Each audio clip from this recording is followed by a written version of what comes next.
Gli industriali di Treviso e Padova al fianco del mondo teatrale, il Consiglio Generale di Assindustria Veneto Centro ha approvato l'ingresso come socio sostenitore del Teatro Stabile del Veneto. Noi non dobbiamo guardare solo all'interno delle nostre aziende, ma dobbiamo guardare anche ad arricchire il territorio che sta attorno alle nostre aziende, perché se il territorio si arricchisce, si rende anche più attrattivo il nostro territorio.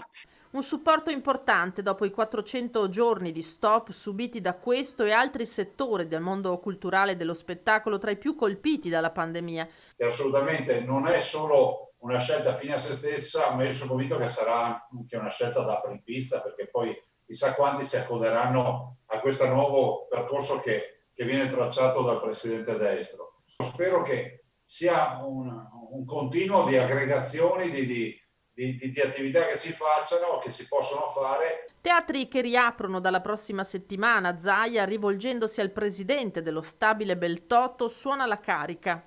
Io direi, Giampiero, che dal 26 bisogna giocarsela bene, cioè bisogna far vedere che il Veneto riapre alla grande i teatri.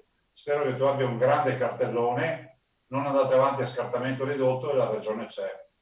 Tornare a teatro, anzi entrarci, puntualizza Beltotto, visti i tanti, soprattutto ragazzi, per i quali sono spesso stati in realtà respingenti. Noi abbiamo sì, Presidente Zaia, noi abbiamo proprio accettato la sfida. Non esiste la cultura che non sia una cultura di popolo e non esistono teatri che siano di elite. Noi crediamo fortemente al rapporto con il territorio. Primo spettacolo in programma dopo la riapertura del 26 aprile, il 5 maggio a Padova, con la prima messa in scena del trittico dantesco con la regia di Fabrizio Arcuri.